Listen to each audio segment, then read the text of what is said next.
नमस्कार। Easy learning tree junior में आपका स्वागत है। आज सुनिए मुंशी प्रेमचंद्र की लिखी कहानी दो भाई। प्रातःकाल सूर्य की सुहावनी सुनहरी धूप में कलावती दोनों बेटों को जांघों पर बैठा दूध और रोटी खिलाती। केदार बड़ा था, माधव छोटा। दोनों मुंह में कोर लिए कई पग उछल कूद कर फिर जांघों पर आ बैठते और अपनी तोतली बोली में इस प्रार्थना की रट लगाते थे जिसमें एक पुराने सहृदय कवि ने किसी जाड़े के सताए हुए बालक के हृदयोद्धार को प्रकट किया है। दैव दैव घाम करो, तुम्हारे बालक को लगता जाड़। माँ उन्हें चुमकार कर बुलाती और बड़े बड़े कौर खिलाती। उसके हृदय में प्रेम की उमंग थी और नेत्रों में गर्व की झलक।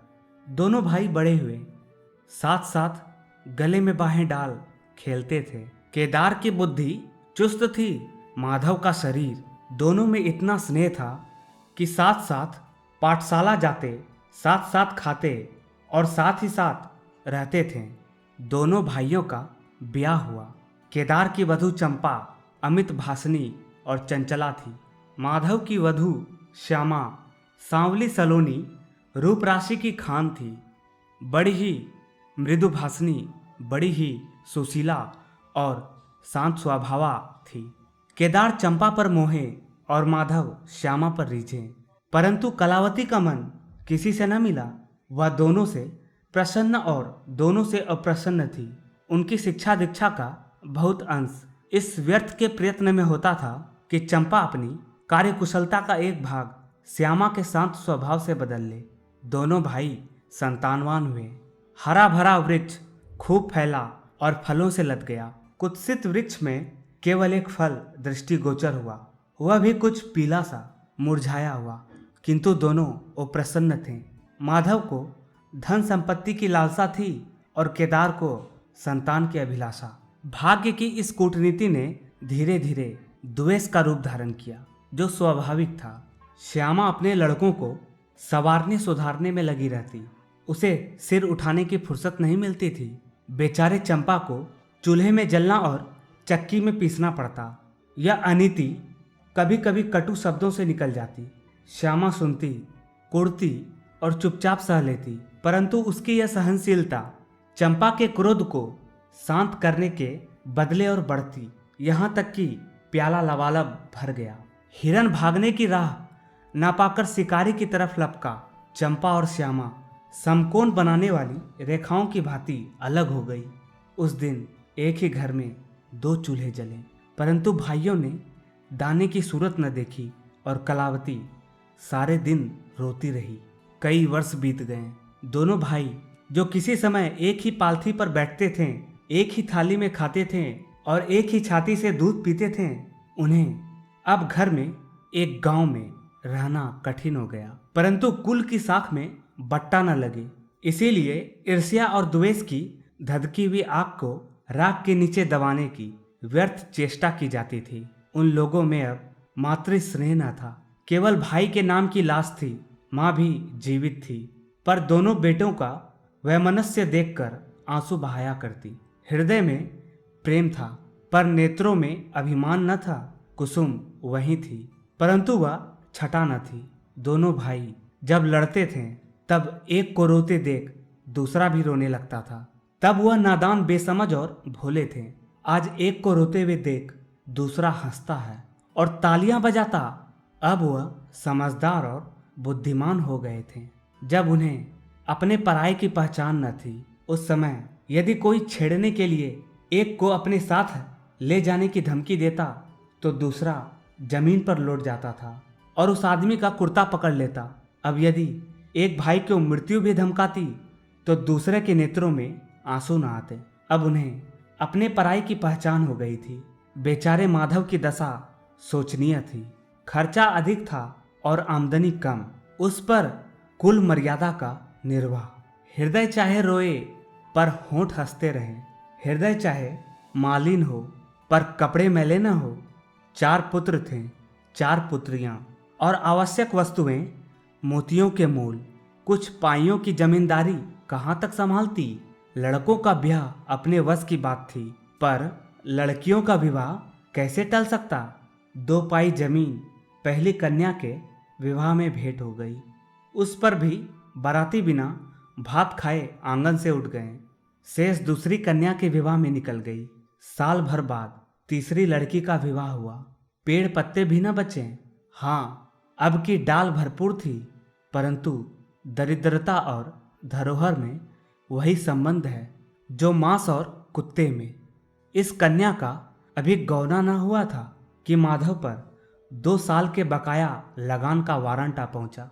कन्या के गहने बंधक रखे गए, गला छूटा। चंपा इसी समय की ताक में थी। तुरंत नए नातेदारों को सूचना दी, तुम लोग बेसुध बैठे हो, यहाँ गहनों का सफाया हुआ जाता है। दूसरे दिन एक नाई और 2 ब्राह्मण माधव के दरवाजे पर आकर बैठ गए। बेचारे के गले में फांसी पड़ गई। रुपये कहाँ से आवे। न जमीन न जायदाद, न बाग न बगीचा, रहा विश्वास। वह कभी का उठ चुका था। अब यदि कोई संपत्ति थी तो केवल वही 2 कोठरियां जिसमें उसने अपनी सारी आयु बिताई थी, और उसका कोई ग्राहक न था। विलंब से नाक कटी जाती थी। विवश होकर केदार के पास आया और आंखों में आंसू भरे बोला, भैया, इस समय मैं बड़े संकट में हूँ, मेरी सहायता करो। केदार ने उत्तर दिया, मद्धु, आजकल मैं भी तंग हो रहा हूँ, तुमसे सच कहता हूँ। चंपा अधिकारपूर्ण स्वर में बोली, अरे तो क्या इनके लिए भी तंग हो रहे हैं। अलग भोजन करने से क्या इज्जत अलग हो जाएगी।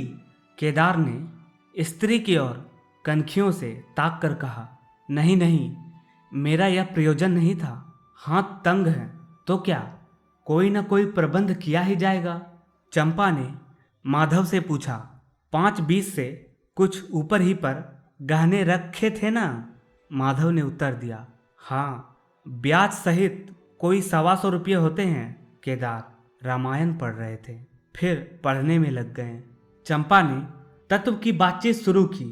रुपया बहुत है, हमारे पास होता तो कोई बात न थी, परंतु हमें भी दूसरे से दिलाना पड़ेगा, और महाजन बिना कुछ लिखाए पढ़ाए रुपया देता नहीं है। माधव ने सोचा, यदि मेरे पास कुछ लिखाने पढ़ाने का होता तो क्या और महाजन मर गए थे, तुम्हारे दरवाजे आता क्यों। बोला, लिखने पढ़ने को मेरे पास है ही क्या, जो कुछ जगह जायदाद है वह यही घर है। केदार और चंपा ने एक दूसरे को मर्मभेदी नयनों से देखा और मन ही मन कहा, क्या आज सचमुच जीवन की प्यारी अभिलाषाएं पूरी होंगी। परंतु हृदय की यह उमंग मुंह तक आते आते गंभीर रूप धारण कर गई। चंपा बड़ी गंभीरता से बोली, घर पर कोई महाजन कदाचित ही रुपये दे, शहर हो तो कुछ किराया ही आवे, पर गवई में तो कोई सेंत भी रहने वाला नहीं है। फिर साझे की चीज ठहरी। केदार डरे कि कहीं चंपा की कठोरता से खेल बिगड़ न जाए। बोले, एक महाजन से मेरी जान पहचान है, वह कदाचित कहने सुनने में आ जाए। चंपा ने गर्दन हिलाकर इस युक्ति की सराहना की और बोली, पर 2-3-20 से अधिक मिलना कठिन है। केदार ने जान पर खेलकर कहा, अरे बहुत दबाने पर 4-20 हो जाएंगे, और क्या। अब की चंपा ने तीव्र दृष्टि से केदार को देखा और अनमनी सी होकर बोली, महाजन ऐसे अंधे नहीं होते हैं। माधव अपने भाई भावच के इस गुप्त रहस्य को कुछ कुछ समझता था। वह चकित था कि इन्हें इतनी बुद्धि कहाँ से मिल गई। बोला, और रुपये कहाँ से आवेंगे। चंपा चिढ़कर बोली, और रुपयों के लिए फिक्र करो, 125 रुपये इन 2 कोठरियों के इस जन्म में कोई न देगा। 4-20 चाहो तो एक महाजन से दिला दूं, लिखा पढ़ी कर लो। माधव इन रहस्यमय बातों से शशांक हो गया। उसे भय हुआ कि यह लोग मेरे साथ कोई गहरी चाल चल रहे हैं। दृढ़ता के साथ अड़कर बोला, और कौन सी फिक्र करूं, गहने होते तो कहता लाओ रख दूं, यहाँ तो कच्चा सत्तू भी नहीं है। जब बदनाम हुए तो क्या 10 के लिए क्या 50 के लिए, दोनों एक ही बात है। यदि घर बेचकर मेरा नाम रह जाए तो यहाँ तक तो स्वीकार है, परंतु घर भी बेचूं और उस पर भी प्रतिष्ठा धूल में मिले, ऐसा मैं ना करूँगा। केवल नाम का ध्यान है, नहीं एक बार नहीं कर जाऊं तो मेरा कोई क्या करेगा। और सच पूछो तो मुझे अपने नाम की कोई चिंता नहीं है। मुझे कौन जानता है, संसार तो भैया को हंसेगा। केदार का मुंह सूख गया। चंपा भी चकरा गई। वह बड़ी चतुर वानकीपूर्ण रमणी थी। उसे माधव जैसे गवार से ऐसी दृढ़ता की आशा न थी। उसकी ओर अनादर से देखकर बोली, लालू कभी कभी तुम भी लड़कों की सी बातें करते हो। भला इस झोपड़ी पर कौन 100 रुपये निकाल कर देगा। तुम 125 के बदले 100 ही दिलाओ। मैं आज ही अपना हिस्सा बेचती हूँ, उतना ही मेरा भी तो है। घर पर तो तुमको वही 4-20 मिलेंगे। हाँ, और रुपयों का प्रबंध हम आप कर देंगे। इज्जत हमारी तुम्हारी एक ही है, वह न जाने पाएगी। वह रुपया अलग खाते में चढ़ा लिया जाएगा। माधव की इच्छाएं पूरी हुई। उसने मैदान मार लिया। सोचने लगा, मुझे तो रुपयों से काम है, चाहे एक नहीं 10 खाते में चढ़ा लूं। रहा मकान, वह जीते जी नहीं छोड़ने का प्रसन्न होकर चला। उसके जाने के बाद केदार और चंपा ने कपट भेष त्याग दिया और बड़ी देर तक एक दूसरे को इस कड़े सौदे का दोषी सिद्ध करने की चेष्टा करते रहे। अंत में मन को इस तरह संतोष दिया कि भोजन बहुत मधुर नहीं, किंतु भर कठौत तो है। घर, हाँ देखेंगे कि श्यामा रानी इस घर में कैसे राज करती है। केदार के दरवाजे पर 2 बैल खड़े हैं। इनमें कितनी संग शक्ति, कितनी मित्रता और कितना प्रेम है। दोनों एक ही जुए में चलते हैं, बस इनमें इतना ही नाता है। किंतु अभी कुछ दिन हुए हैं जब इनमें से एक चंपा के मैके मंगनी गया था तो दूसरे ने 3 दिन तक नाद में मुंह नहीं डाला। परंतु शोक, एक गोद के खेले भाई, एक छाती से दूध पीने वाले आज इतने बेगाने हो रहे हैं कि एक घर में रहना भी नहीं चाहते। प्रातः काल था। केदार के द्वार पर गांव के मुखिया और नंबरदार विराजमान थे। मुंशी दाता दयाल अभिमान से चारपाई पर बैठे रेहन का मसविदा तैयार करने में लगे थे। बार बार कलम बनाते और बार बार खत रखते, पर खत की शान न सुधरती थी। केदार का मुखारविंद विकसित था और चंपा फूली नहीं समाती थी। माधव कुम्हलाया और म्लान था। मुखिया ने कहा, भाई ऐसा हित न भाई ऐसा शत्रु। केदार ने छोटे भाई की लाज रख ली। नंबरदार ने अनुमोदन किया, भाई हो तो ऐसा हो। मुख्तार ने कहा, भाई सपूतों का यही काम है। दाता दयाल ने पूछा, रेहन लिखवाने वाले का नाम? बड़े भाई बोले, माधव वल्द शिवदत्त। और लिखने वाले का नाम? केदार वल्द शिवदत्त। माधव ने बड़े भाई की ओर चकित होकर देखा। आंखें डबडबा आई। केदार उसकी ओर देख न सका। नंबरदार, मुखिया और मुख्तार भी विस्मित हुए। क्या केदार खुद ही रुपये दे रहा है? बातचीत तो किसी साहूकार की थी। जब घर ही में रुपया मौजूद है तो इस रहननामे की आवश्यकता ही क्या थी? भाई भाई में इतना अविश्वास!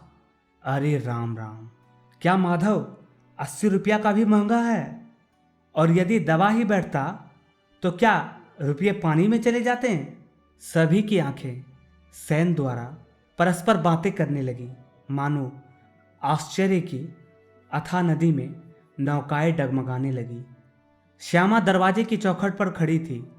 वह सदा केदार की प्रतिष्ठा करती थी, परंतु आज केवल लोकरीति ने उसे अपने जेठ को आड़ों हाथों लेने से रोका।